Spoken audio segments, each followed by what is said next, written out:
Boa noite a todos. Nós convidamos a igreja para abrir a palavra do Senhor no livro de Gênesis, capítulo de número 49. Nós vamos fazer a leitura do versículo 22 até o versículo de número 28. E vamos fazer essa leitura de forma responsiva. José é um ramo frutífero junto à fonte. Seus galhos se estendem sobre o muro.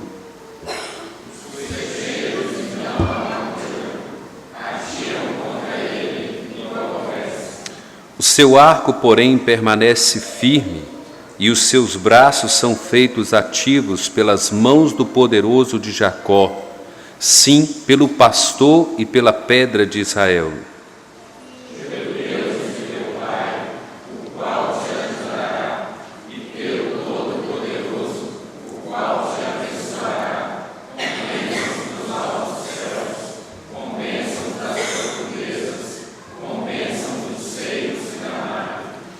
As bênçãos de teu pai excederão as bênçãos de meus pais, até o cimo dos montes eternos. Estejam elas sobre a cabeça de José, e sobre o alto da cabeça do que foi distinguido entre os seus irmãos.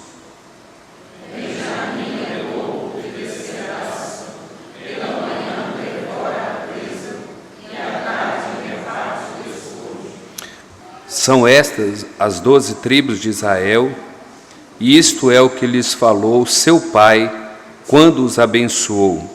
A cada um deles abençoou, segundo a bênção que lhe cabia. Vamos ter uma palavra de oração nesse instante, rogando a Deus assim que nos abençoe, que esteja nos instruindo nesse momento. Senhor, nós louvamos o teu nome nesta noite. Rogamos ao Senhor que nos dê, ó Pai, um espírito quebrantado, um coração abatido, contrito, humilde, submisso, ó Deus, com uma disposição, ó Pai, para se curvar diante da Tua palavra, para entendê-la, para Deus ser educado por esta palavra, ser corrigido pela mesma, ser edificado, fortalecido, revigorado, ser reavivado em esperança, em convicções que glorificam o nome do Senhor. Derrama, ó Pai, a Tua graça sobre cada um de nós nesta noite, e nos assiste, ó Deus, na nossa necessidade, na nossa dor, na nossa tristeza, no nosso cansaço, no nosso esgotamento, e restaura, ó Deus. A Tua palavra diz que a lei do Senhor é perfeita, e ela restaura a alma. Vivifica-nos, ó Deus, segundo a Tua palavra. Contudo, ó Pai, promove em nós humildade, quietude, submissão diante da Tua palavra. Nos dê inteligência, nos dê sabedoria do Teu Espírito Santo, tanto para explicar a Tua palavra, como também para entendê-la. Nós te imploramos, nós te suplicamos e te agradecemos, no nome do nosso Senhor e Salvador Jesus Cristo. Amém, ó Pai. Irmãos, como na semana passada nós já começamos a trabalhar alguma coisa com respeito às profecias de bênçãos e também algumas profecias de maldições sobre a vida dos filhos de Jacó, contudo, nós percebemos que Deus tem uma palavra de bênção para a vida dos filhos de Jacó. E de uma forma muito especial no texto que nós lemos, nós destacamos a vida de José e a vida de Benjamim. E como foi que Deus trabalhou na vida de Jacó, como que Deus lapidou Jacó em toda a sua história, em todas as suas lutas, em todas as suas provações, em todas as suas perdas, em todas as suas dores, em todas as suas vitórias, como que Deus foi trabalhando, moldando, lapidando e formando Jacó para que ele se tornasse um homem que de fato conhecesse a Deus e que de fato ensinasse os seus filhos a obedecer esse Deus Todo-Poderoso, e assim também transmitindo bênção para a vida dos seus filhos. Hoje, com base no texto que lemos e no contexto anterior, nós temos o seguinte tema para nós pensarmos nesta noite: seja uma bênção para as próximas gerações. De um modo bem específico, os pais são convocados a serem bênçãos para os seus filhos, para os seus netos. Contudo, a palavra de Deus não se limita a ser uma bênção só para os nossos filhos e para os nossos netos, mas para toda a próxima geração que virá. E para isso nós precisamos entender algumas verdades nas Escrituras. Para ser uma bênção para a próxima geração, nós temos que entender aqui alguns pontos. E eu vou levantar 4 pontos para a gente poder pensar e estudar. O primeiro ponto seria: ensine a interpretar a vida na cosmovisão de Deus. Como que nós precisamos entender e aprender a cosmovisão de Deus e passar para os nossos filhos e passar para os nossos netos, para que toda essa geração consiga olhar para o mundo, para a sociedade, para a cultura, para o pecado que está existencial, para o relativismo, para tudo isso que existe na nossa geração, numa ótica de Deus, no entendimento, da cosmovisão de Deus. Em segundo lugar, ensine um relacionamento pessoal com Deus numa vida prática. Nós temos que sair da teoria, daquilo que é teologia, daquilo que é teórico, e começar a praticar aquilo que nós defendemos, aquilo que nós pregamos, aquilo que nós ensinamos. Precisa ser vida prática, precisa ser exemplo para que essa geração entenda como que nós caminhamos com Deus, como que nós dependemos de Deus nesse relacionamento pessoal para com Ele.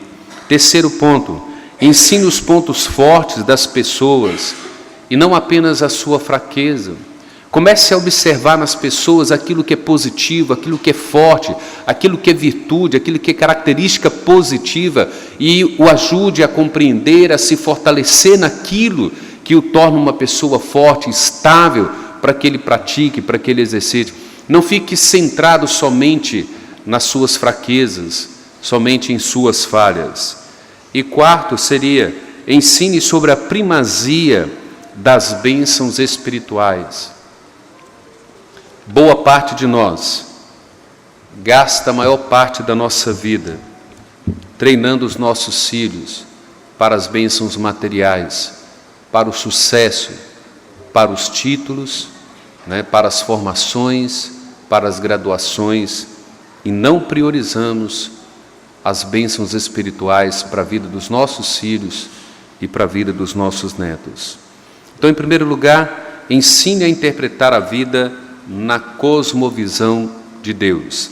E dentro desse primeiro ponto eu quero levantar 3 considerações para que possamos pensar sobre isto. Observe que enquanto Jacó está falando com José, decretando ali, ministrando a sua bênção sobre a vida de José, Jacó traz à sua memória toda a trajetória de José, de sofrimento e de provações que ele enfrentou. E Jacó consegue compreender como Deus ensinou a José os propósitos de Deus para a vida dele.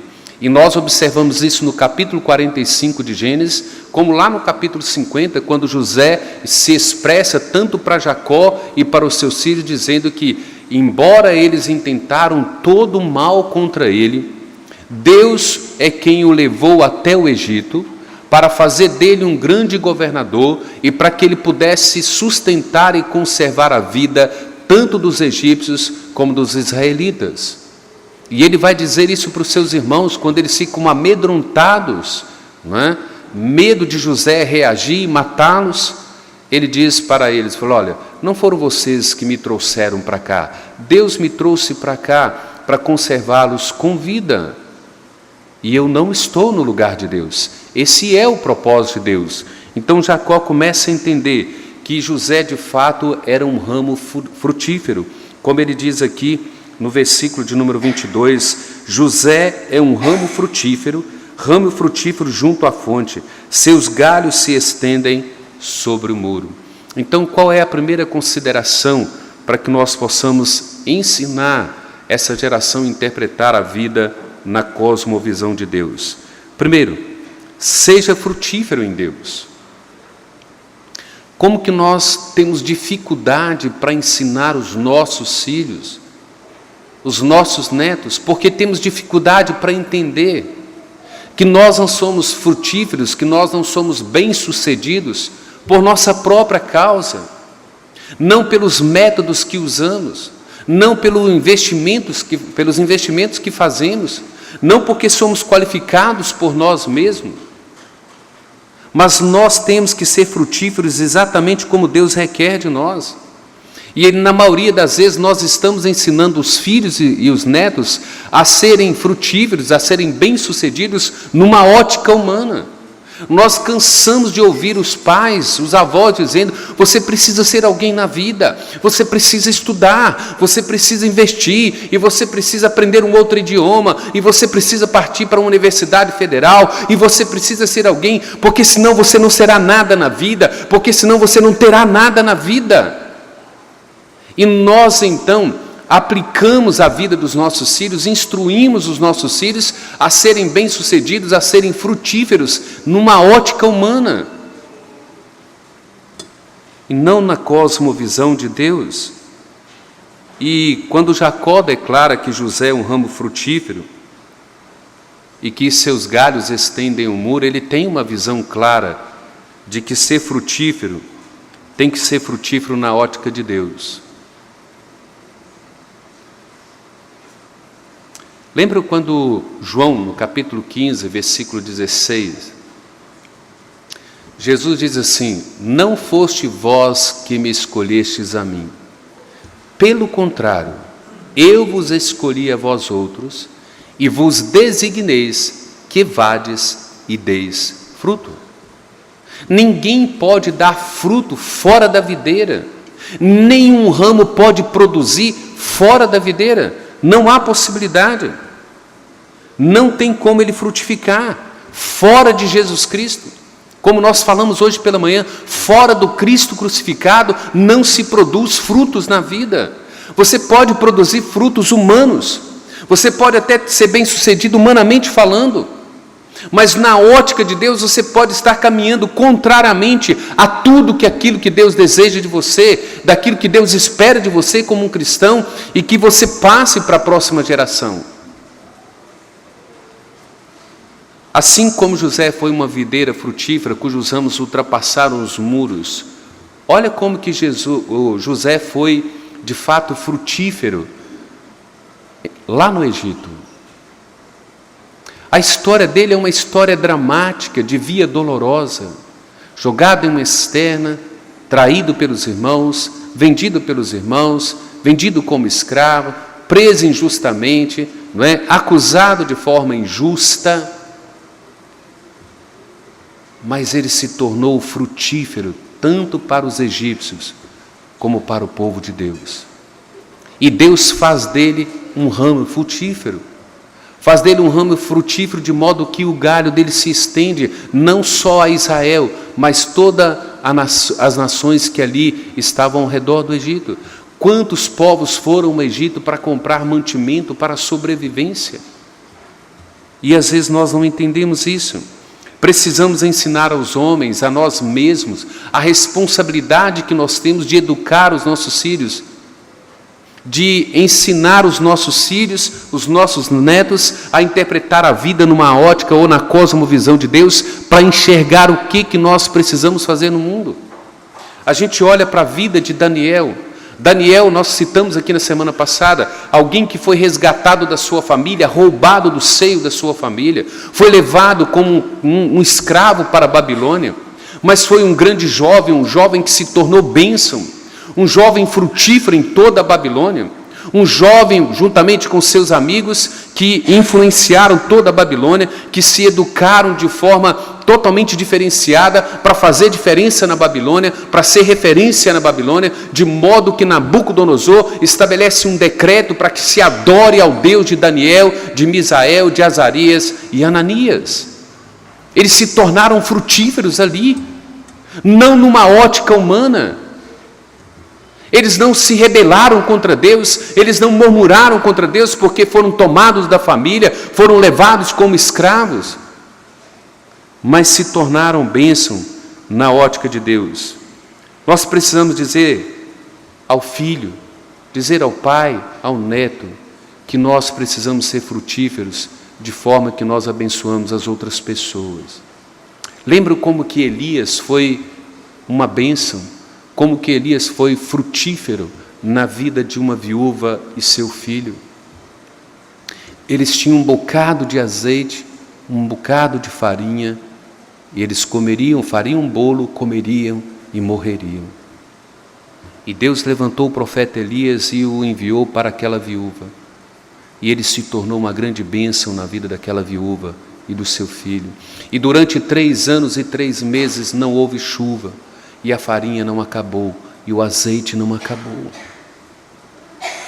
Quem sabe numa ótica humana, numa perspectiva humana, quem é que enviaria o seu filho para ser bênção na vida de uma família pobre? Quem é que lhe pegaria o seu filho e enviaria para uma escola municipal, uma escola, uma faculdade da própria cidade, para que ele permaneça na igreja, para que ele permaneça no seio da família, para que ele não vá distante da família, para que ele não distancie da igreja, para que ele não distancie do próprio Deus? Porque nós entendemos, irmãos, bênção ser fruto numa ótica humana. Elias, Eliseu cuidaram daquelas viúvas e eles foram bênçãos para a vida daquelas viúvas. A grande questão para nós é: nós estamos sendo bênção na vida de alguém? Os nossos filhos, eles são bênção para a próxima geração ou essa geração em que eles vivem? Será que os nossos filhos estão influenciando os filhos ímpios, os filhos rebeldes das escolas, do trabalho? Segunda consideração: interpretar a vida numa ótica ou na cosmovisão de Deus é ensinar aos nossos filhos e aos nossos netos que toda a nossa força, que toda a nossa suficiência vem do Senhor, o nosso sucesso vem de Deus, a nossa vitória vem de Deus, os nossos diplomas, as nossas formações precisam proceder de Deus. E se você olhar aqui, olha, a nossa força vem do Senhor e não de nós mesmos. Observe o versículo 22, José é um ramo frutífero junto à fonte. Havia uma fonte, havia uma provisão, uma sustentação. É aquele que procede ou aquele que providencia todas as coisas, é aquele que providencia todos os recursos, é aquele que providencia todos os meios, é aquele que nos fortalece enquanto choramos, é aquele que nos dá alegria enquanto perdemos, é aquele que nos dá vitória quando somos derrotados na ótica humana. E ele descreve isso a partir aí do versículo 24 e versículo 26. Ele diz assim: o seu arco, porém, permanece firme, e os seus braços são feitos ativos. pelas mãos do poderoso de Jacó, sim, pelo pastor e pela pedra de Israel, pelo Deus de teu pai, o qual te ajudará, e pelo Todo-Poderoso, o qual te abençoará, com bênçãos dos altos céus, com bênçãos das profundezas, com bênçãos dos seios da madre. Ele diz: a nossa força, a nossa provisão, a nossa vitória vem do Senhor.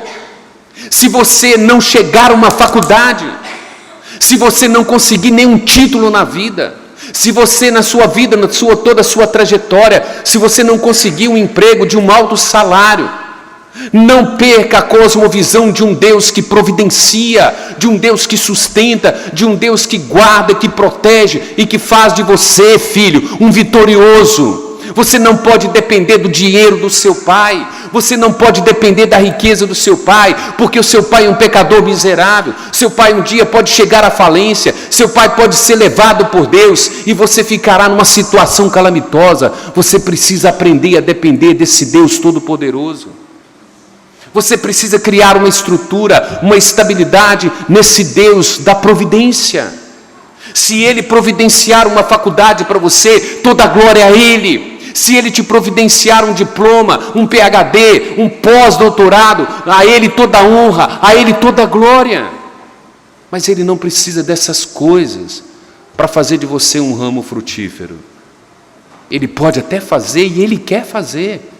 E quando Ele quer fazer, Ele faz. Mas o que nós precisamos aprender é ensinar os nossos filhos: olha, é esse Deus Todo-Poderoso, é esse Deus que guarda, é esse Deus que protege, é esse Deus que providencia. Nós precisamos ensinar para os nossos filhos: não foque no seu pai, não foque nos recursos do seu pai, não foque na inteligência do seu pai, porque o seu pai é um miserável pecador, seu pai erra, o seu pai falha e o seu pai tropeça. Não acredite em mim, acredite em Deus. Seu pai é sustentado pela graça de Deus. Seu pai assume a fraqueza, admite: meu filho, eu sou fraco. Se eu sou alguma coisa é porque a graça de Deus tem me mantido em pé. Se hoje eu tenho algum recurso é porque Deus tem sido gracioso para conosco. Nós temos que ensinar os nossos filhos que toda a nossa força, de que toda a nossa suficiência vem do Senhor. Eles precisam ver que é através da oração que nós nos apegamos aos recursos de Deus para a nossa vida. Como pai, você precisa orar frequentemente com o seu filho e pelo seu filho. Chama o seu filho para orar. Dobra o joelho com ele e diz assim: sabe por que nós estamos orando aqui? Porque o seu pai é fraco, sua mãe é fraca, nós não conseguimos cuidar de você como deveríamos cuidar, nós não conseguimos nem sequer levantar recursos para você. Por isso é que nós estamos aqui diante de Deus, para que Ele nos dê inteligência, para que Ele nos dê força, para que Ele nos dê a provisão, para que Ele nos dê tudo quanto necessário para te educá-lo no caminho dEle, na ótica dEle, na visão dEle, porque Ele tem um projeto de vida para você e Ele vai consumar o projeto dEle para a sua vida. Nós temos que orar com os nossos filhos. Deixa os seus filhos ver e saber que você é fraco, mas que você confia num Deus Todo-Poderoso. Meu filho, seu pai e sua mãe são fracos, mas nós servimos a um Deus, nós tememos a um Deus e nós priorizamos a um Deus que tudo pode conforme a sua vontade. Por isso é que nós somos bem-sucedidos, por isso é que nós somos vitoriosos. Terceira consideração: descanse naquele que controla e julga todas as coisas. Você precisa passar para o seu filho: meu filho, nós precisamos aprender a descansar em Deus. Pai, por que o senhor está ansioso? Por que o senhor está apavorado? Por que o senhor trabalha demais? Por que o senhor não tem tempo para mim? Por que o senhor não tem tempo para orar comigo? Por que o senhor não tem tempo para estudar a Bíblia comigo? Por que o senhor não tem tempo nem sequer para me corrigir, para me repreender?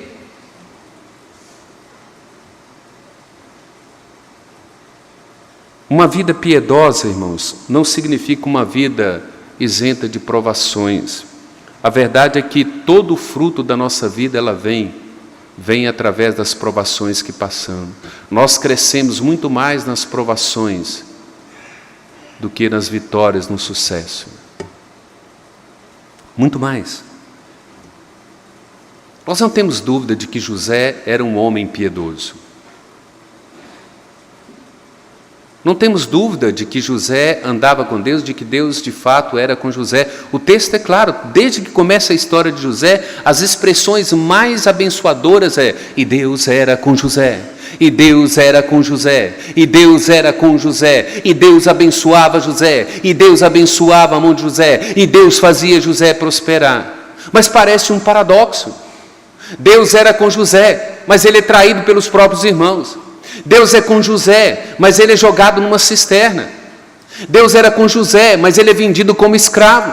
Deus é com José, mas uma mulher tenta seduzi-lo e mente contra ele e é levado preso de forma injusta. E Deus é com José. O copeiro-chefe esquece dele, o padeiro-chefe esquece dele, e Deus era com José. E o texto diz: e tudo que José fazia, a sua mão prosperava e ele era abençoado. Parece um paradoxo. Parece uma contradição, mas porque José confiava em Deus, desde o sonho que Deus deu a ele sabia que Deus estava no controle. Em momento algum José guarda raiz de amargura no coração, nem contra Deus, nem contra aqueles que executam o mal contra ele. José está fazendo uma trajetória sabendo: eu sei que eu sirvo a Deus, eu sei que Deus é fiel, eu sei que Deus cuida de mim, eu sei que Deus providencia, mas Ele nunca me prometeu que a minha via não seria dolorosa, Ele nunca me prometeu que eu não seria lançado em cisterna, Ele nunca prometeu que ninguém nunca intentaria mal contra mim. José é alguém que consegue caminhar a via dolorosa e ao mesmo tempo descansar em Deus e se entregar em Deus e depender daquele que julga todas as coisas retamente. Nós não vemos um segundo sequer da vida de José ele tentando fazer justiça com as próprias mãos. Nem mesmo lá no final do capítulo 50, quando os seus irmãos se apresentam a ele e dizem: olha, porventura estou eu no lugar de Deus. Deus me enviou para cá para sustentá-los com vida. Nós temos que ensinar isso para os nossos filhos. Você precisa ensinar para o seu filho: nós não seguimos a Deus por causa dos benefícios de Deus. Nós temos que passar para os nossos filhos, para a próxima geração, para os nossos netos. Nós amamos a Deus não é porque Ele faz bênçãos na nossa vida. Nós não servimos e amamos a Deus porque Ele coloca o arroz no armário. Nós servimos a Deus, e você precisa servir a Deus, meu filho, mesmo em grande tribulação, mesmo em grande perda. Quando Deus tomar o seu pai, quando Deus tomar a sua mãe, continue amando, continue servindo a Ele, porque você o serve, você o adora, porque Ele é Deus. Não é porque Ele te poupa de sofrimento, não é porque Ele te torna isento de sofrimento, de lutas e de provações. Ensine isso para os filhos, vamos ensinar isso para a próxima geração, para a geração vindoura, como o Salmo 78 diz: o que ouvimos, o que os nossos olhos viram, o que nós aprendemos, não encobriremos a próxima geração, a geração vindoura, contaremos os feitos do Senhor. Ensine a cada um deles a interpretar a vida na cosmovisão de Deus. Uma das maiores comunicações que nós podemos dar para os nossos filhos em termos de aprendizado, de ensino, é o nosso próprio exemplo.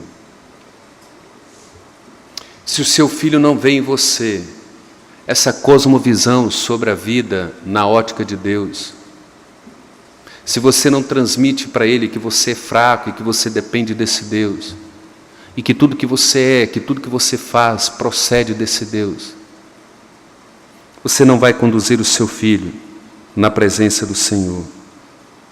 Para ser bênção, você precisa interpretar a vida na cosmovisão de Deus e passar isso para o seu filho e passar isso para o seu neto. Segunda verdade: ensine um relacionamento pessoal com Deus na prática. Como eu disse, irmãos, não há nada que desvie os nossos filhos do Senhor do que ter pais que pregam uma religião e não vivem. Nada mais afasta os nossos filhos do Senhor do que o nosso mau testemunho. Nós pregamos, anunciamos, falamos, cobramos, mas não vivemos. Nosso mau testemunho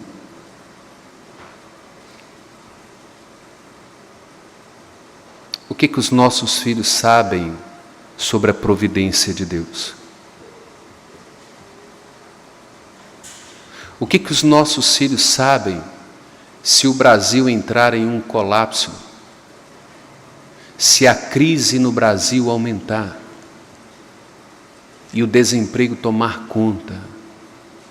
Se o Brasil chegar num caos como a Venezuela, o que os nossos filhos sabem do cuidado de Deus, da provisão de Deus, da proteção de Deus e da sustentação de Deus?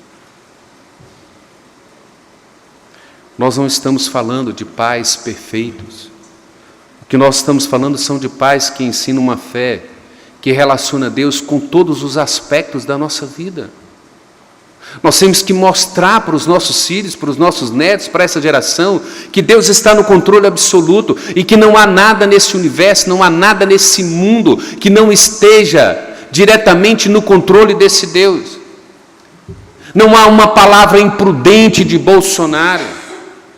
Não há uma articulação da esquerda, não há uma palavra atropelada de Trump que não esteja debaixo do governo soberano de Deus. Nós temos que passar para os nossos filhos uma fé que mostra essa cosmovisão, essa relação pessoal com Deus, essa intimidade com Deus, sabendo quem é que governa, quem é que providencia, quem é que cuida, quem é o Todo-Poderoso, quem é que de fato suprirá as nossas necessidades e não depende das circunstâncias, não depende se o futuro será bom ou ruim. Esse Deus está lá. O versículo 24 e 25...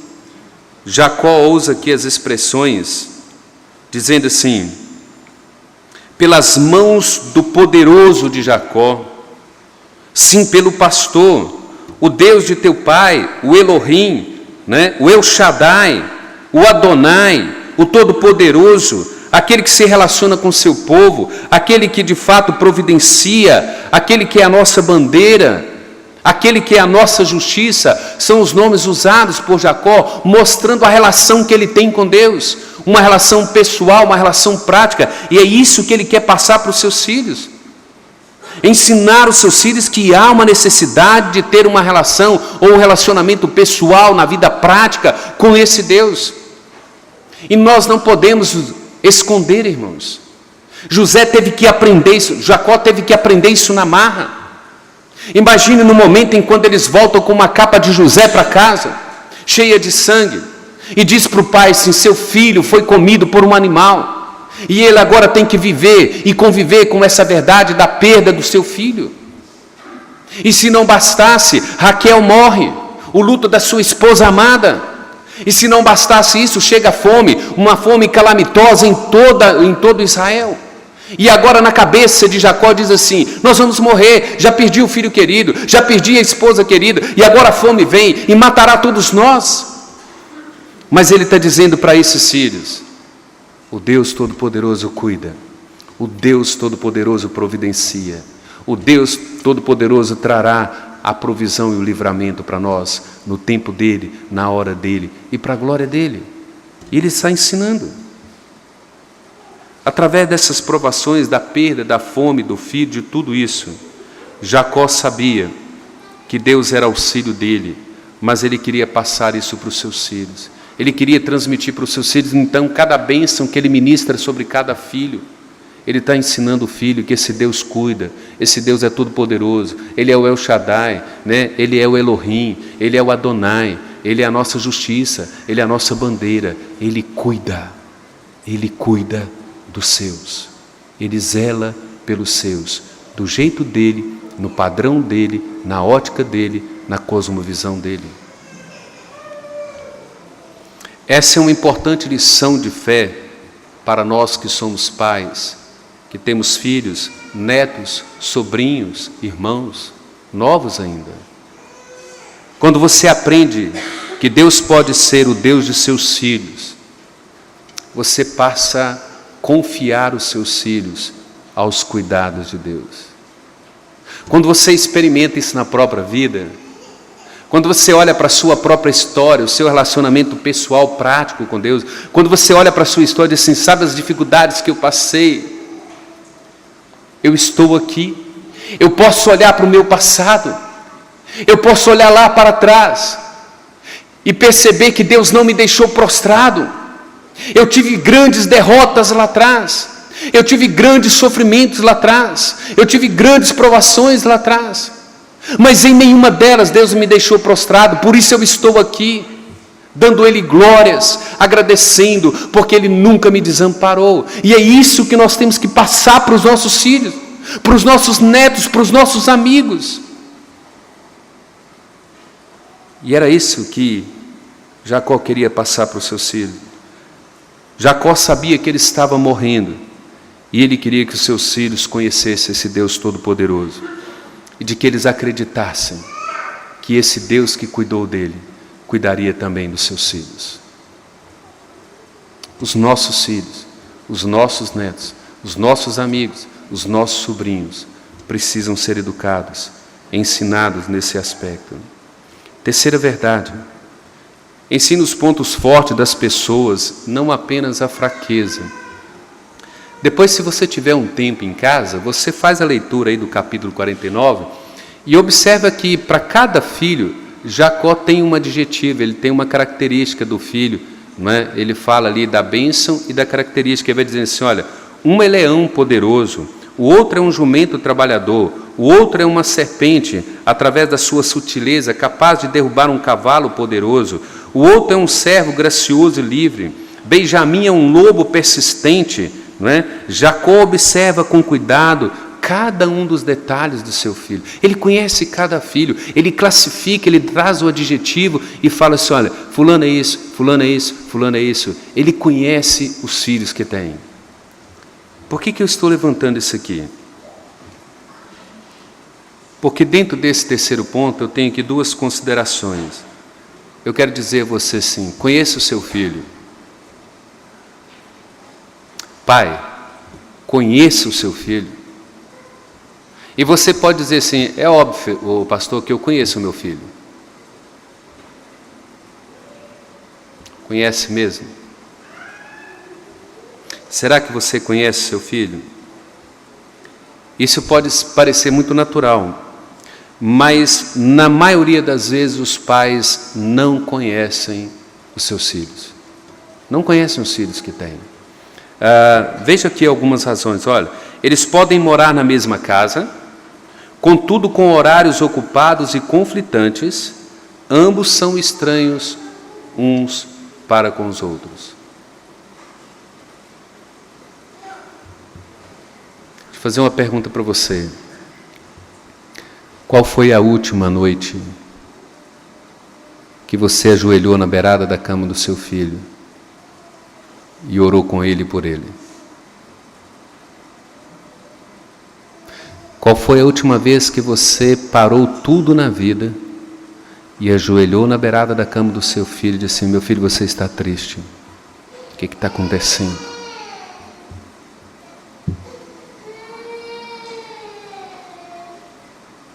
Você está angustiado. Sua mãe me notificou que você tem feito coisas erradas na escola. Vamos orar.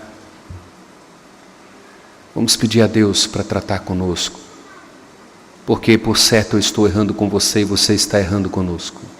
Qual foi a última vez que você fez isso? Você conhece seus filhos? Passe tempo com cada um deles. Observe os seus filhos, ouça os seus filhos, descubra como foi que Deus formou esse filho seu, como foi que Deus trouxe esse filho seu à existência. Ele tem um temperamento, ele tem uma personalidade, ele não é igual o João, igual o Joaquim, igual o Zé. Cada filho nosso tem um temperamento, cada filho nosso tem uma personalidade, tem uma característica forte, uma característica fraca. E nós temos que conhecer cada um deles, ouvir cada um deles, gastar tempo com cada um deles, orar com cada um deles, repreender cada um deles, saber da fraqueza de cada um deles, saber da virtude, da qualidade de cada um deles e trabalhar aquilo que é forte e estimular aquilo que é forte para que ele supere, para que ele se torne uma fortaleza. E mostrar para ele aquilo que é fraco, aquilo que pode destruir a vida dele, aquilo que pode levá-lo para longe de Deus. É um engano, irmãos. Muitos de nós acham que conhecem o próprio filho.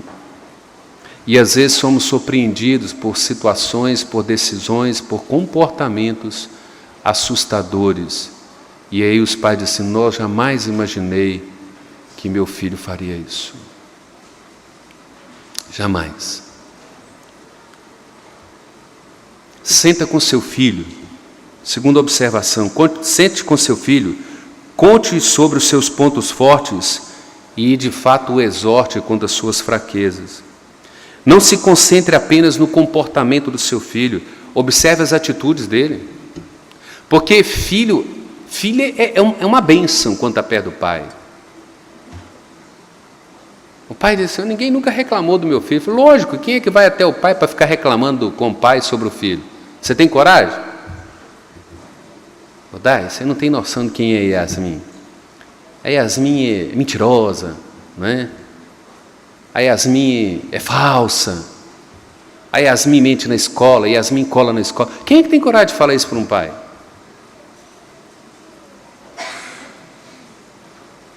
Não temos. Então não se concentre no comportamento do seu filho quando ele está com você. Comece a conhecer o seu filho, as atitudes dele longe de você. Comece a analisar, comece a ouvir as pessoas que convivem, que relaciona. Comece a saber com quem seu filho anda, com quem ele compartilha. Eu já disse a você, filho não tem privacidade dentro de casa. O computador não é dele, o celular não é dele, o guarda-roupa não é dele, a gaveta não é dele, a cômoda não é dele, o banheiro não é dele, é seu. Não tenha medo. Cumpra o seu papel de pai, vá lá, fiscalize o celular, sonda a gaveta, sonda a bolsa da escola, né? Chegou da escola, faça teste, olhe no olho dele, olhe o seu filho, o olho está com característica de droga, o olho dele está com característica de alguma coisa alcoólica. Nós temos que fazer isso. É responsabilidade nossa, Deus nos confiou esses filhos como herança do Senhor.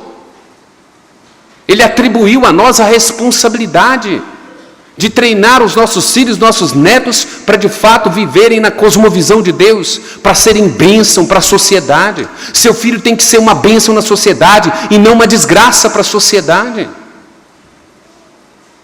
E é isso que Jacó está falando com José e Benjamim. Muitas das vezes, irmãos, a maior força de uma pessoa é também a fonte da sua maior fraqueza.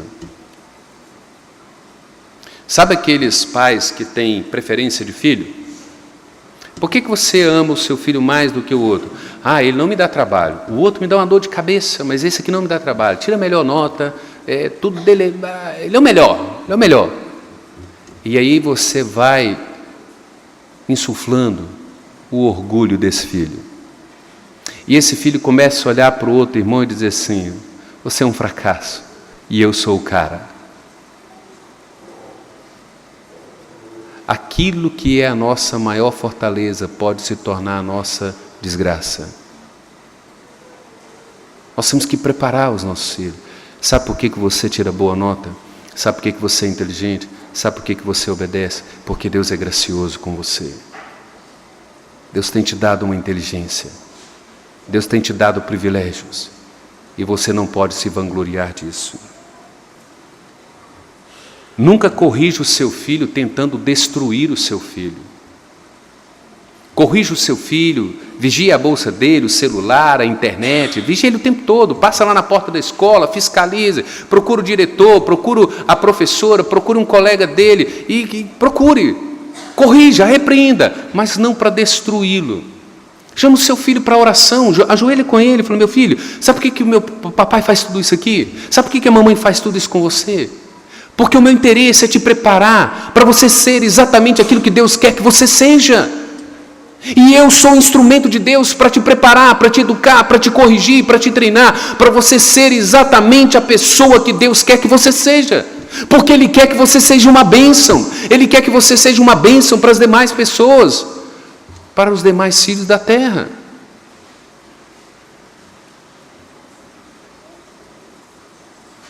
Mostre a ele que você quer ajudá-lo, que você não é inimigo dele. Inimigo dele é aquele colega de escola. Inimigo dele é aquela colega de escola que ajuda ele a mentir, que ajuda ele a trapacear os pais. Isso aí é inimigo. Esse é o seu maior inimigo. Você acha que as suas colegas que te protegem, os colegas que te protegem no erro, são seus amigos? São os seus piores inimigos, são os piores satanás da sua vida. Seus pais são os melhores amigos que vocês podem ter. Seus pais são os melhores amigos que vocês têm. Quarto e último lugar. Ensine sobre a primazia das bênçãos espirituais. Quando a gente olha para o versículo 25 e 26, parece que Jacó está centralizando em bênçãos materiais. Mas ele usa aqui algumas expressões, né? Versículo 26, as bênçãos de teu pai excederão as bênçãos de meus pais, até o cimo dos montes eternos. É interessante que um dos comentaristas aqui diz assim, essa expressão dos montes eternos chama uma atenção na vida de Jacó, dizendo assim, o que eu quero de bênçãos para vocês, ainda que eles sejam materiais, estejam envolvidas, eu quero que vocês entendam as promessas de Deus, as bênçãos de Deus para você, para a eternidade, assim como esses montes são eternos.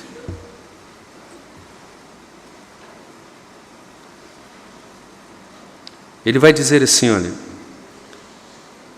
as bênçãos prometidas por Deus são maiores do que qualquer coisa que o mundo possa oferecer aos nossos filhos e aos nossos netos. É interessante, irmãos, que nós pais sabemos disso. Contudo, numa ótica, numa cosmovisão humana, nós investimos mais nos nossos filhos com os princípios de prosperidade humana do que espiritual. Pense na hipótese, por exemplo. Você preparar o seu filho para ser um exímio doutor em escritura, em linguística hebraica, grega. Ele se tornar um mestre da escritura. Aí tem pai que vai dizer assim, mas você vai ser o que na vida? Não, eu vou ensinar a palavra de Deus. Mas você não vai trabalhar? Você não vai ter seu sustento? Interessante que as minhas sobrinhas, né, filha de Nivânia, e inclusive a minha neta Rebeca, vovô, o senhor não trabalha, o senhor só vai à igreja?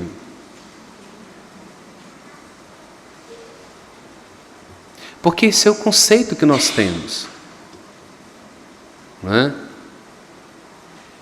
O que é sucesso para o seu filho?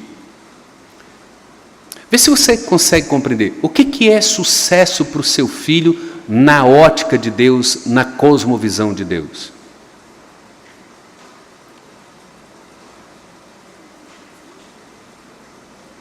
Qual foi o sucesso na vida de José? Qual foi o sucesso que José teve na vida? Todos nós vamos dizer assim, ele se tornou o governador do Egito. Quem não queria chegar lá, né? O sucesso da vida de José é que ele cumpriu o propósito que Deus estabeleceu para a vida dele. Conservar uma nação, uma geração com vida no momento de escassez na terra. Esse foi o sucesso de José. Ele cumpriu o propósito estabelecido por Deus. Vocês conhecem Joquebede e Anrão?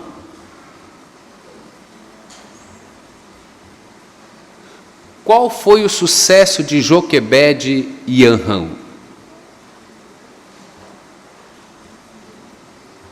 Tiveram um filho chamado Moisés. E quem foi Moisés? Em que estado, em que condição nasceu Moisés? Como que um pai e uma mãe pensa na possibilidade de ter um filho e desejando ter um filho homem, porque acreditavam pela fé que daquela descendência seria levantado um libertador para libertar o povo de Israel da escravidão do Egito. Mas eles sabiam que Faraó havia decretado às parteiras, dizendo assim: se nascer homem, mata. Como que esses pais enxergaram sucesso, fama, vitória, diploma para Moisés? Havia uma única coisa no coração de Arão e Joquebede: que o nosso filho seja o libertador de Israel.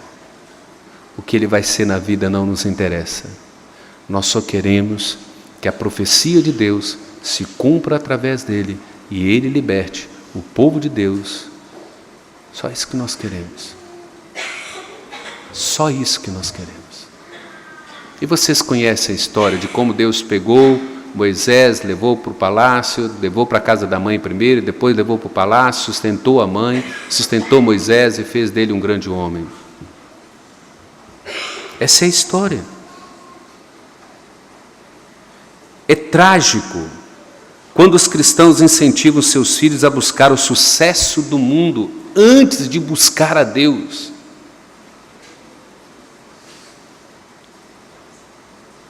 Isso é trágico, isso é destruidor. Nós sabemos disso. Nós perdemos os nossos filhos para o mundo, para a sociedade, para o pecado, para a droga, para a prostituição. Perdemos, porque aprendemos que a prioridade são as bênçãos materiais e não espirituais. Eu já disse, irmãos, nós deveríamos ter uma cosmovisão de Deus, um princípio de prosperidade, de bênção, dizendo assim: eu não quero saber o que o meu filho vai ser na vida. Eu não quero saber se ele vai morar debaixo de viaduto, se ele vai ser um carroceiro em cima de uma carroça fazendo frete. A única coisa que eu quero saber é se o meu filho teme a Deus, se ele anda com Deus, se ele tem a cosmovisão de Deus, se ele tem compromisso com Deus. Porque o que Deus fizer com ele não me interessa. Ele chegará ao céu, ele adentrará ao céu, ele será um salvo, ele habitará numa mansão celestial, ele morará diante do Senhor da glória. Ainda que ele não tenha nenhum sucesso na ótica humana, ainda que ele não seja bem sucedido na ótica humana, mas na cosmovisão de Deus, ele estará lado a lado com o Senhor Jesus Cristo, no novo céus e na nova terra. Os nossos filhos precisam pregar isso lá na escola deles.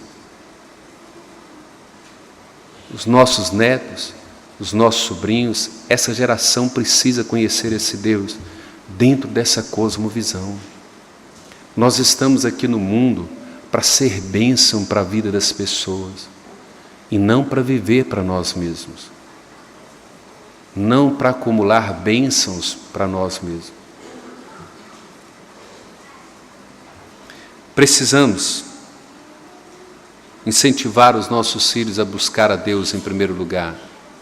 E o que Ele nos conceder, seja segundo grau, seja mestrado, seja doutorado, seja grandes salários, seja mansões, seja carroças, né? Seja gari, seja médico, seja enfermeiro, seja auxiliar de serviço, não interessa o que Deus tem preparado para ele.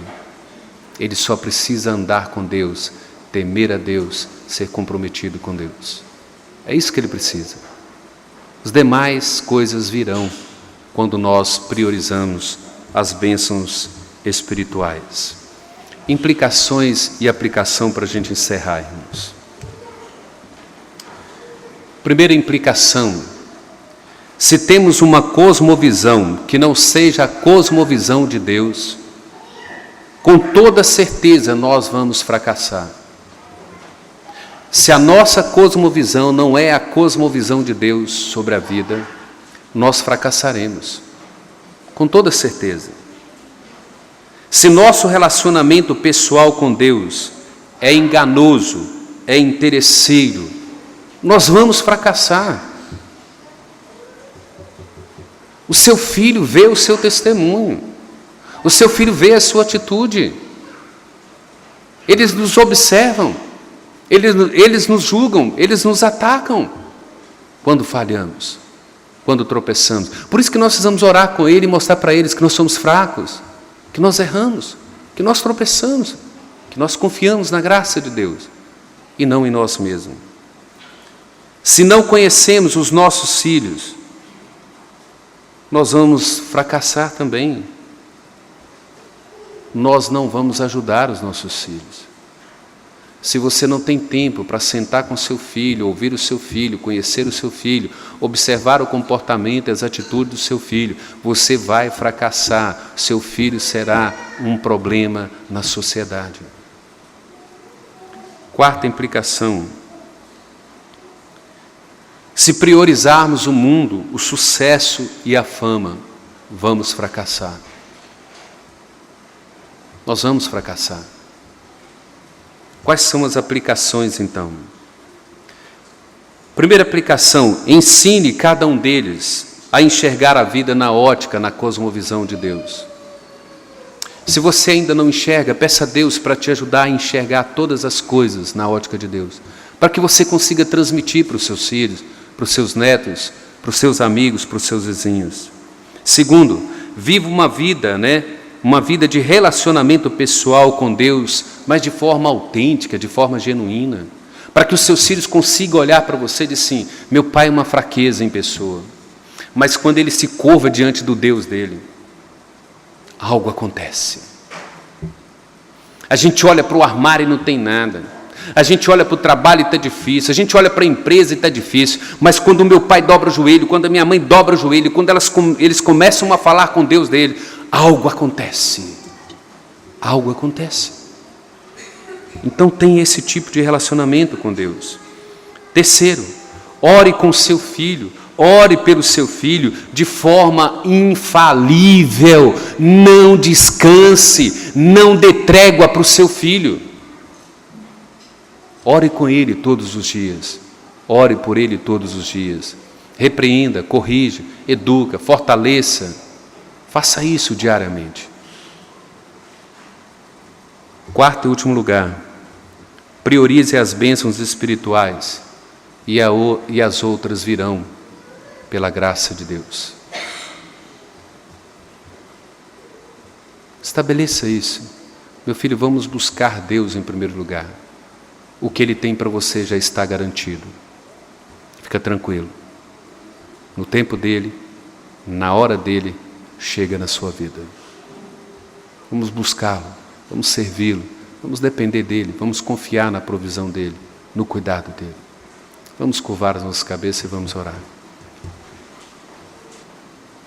Senhor Deus, nós agradecemos ao Senhor pela Tua palavra, agradecemos ao Senhor pela vida de cada pessoa que adentrou aqui hoje à noite. Rogamos ao Senhor que derrame a Tua graça sobre cada um de nós, que renove, Deus, os nossos compromissos, as nossas responsabilidades, que nos dê sabedoria, ó Pai, nos dê olhos desvendados para que possamos enxergar conforme a Tua cosmovisão, ó Pai. Ajude a ensinar os nossos filhos, nossos netos, nossos sobrinhos, nossos irmãos mais novos, a preparar essa geração, ó Deus, para ser bênção para as demais gerações. Ajuda-nos, ó Deus. Socorre cada um de nós na nossa necessidade, na nossa fraqueza, com os nossos filhos. Ajuda-nos, ó Deus. Nós te imploramos socorro. Nós te imploramos por misericórdia. Nós oramos agradecidos, no nome do nosso Senhor e Salvador Jesus Cristo. Amém, ó Pai. E que a graça de nosso Senhor e Salvador Jesus Cristo, que o amor do nosso Deus, eterno e poderoso Pai, que a comunhão e a consolação do Espírito Santo seja com todos vós e com todo o povo de Deus espalhado sobre a face da terra, agora e para todo sempre. Amém, Senhor.